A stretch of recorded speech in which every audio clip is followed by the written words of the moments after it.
What do you do when you live outside of city limits where fire hydrants are not provided? It's a question being posed by a homeowner in Lake Charles whose house recently burned to the ground and neighbors who helplessly watched. KPLC's Amasirabo has the story. I saw it burn down to the ground in front of me. We had 7 fire trucks, and I promise you, they were here. They came rapidly. They were here.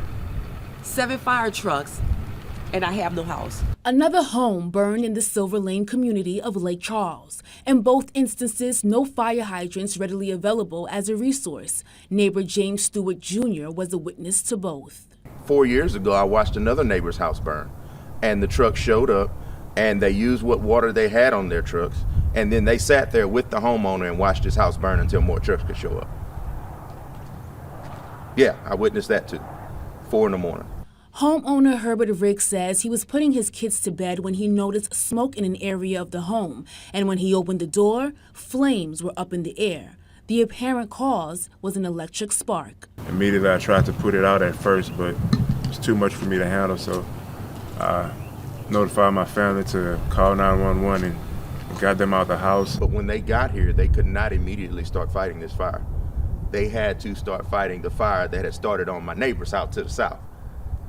In the meantime, at least nobody to fight this fire. Lake Charles Fire Chief Delton Carter says they arrived on the scene with at least 1,500 gallons of water, and there's a protocol they are trained to follow, which they did. You follow your training that tells you if life is not the problem, then you protect exposures and then continue on to fight the fire.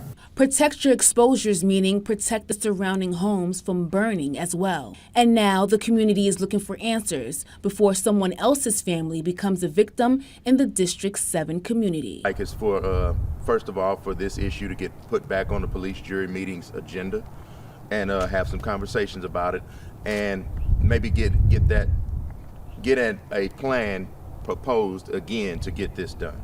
We should get the same respect and the same help as people who are in the city, the basic necessities, and a fire hydrant is one of them. Remember, the citizens of Lake Charles pay a tax for municipal water, so we typically service the people inside the corporate limits, unless somebody wants to pay for additional water lines and fire hydrants outside the city limits.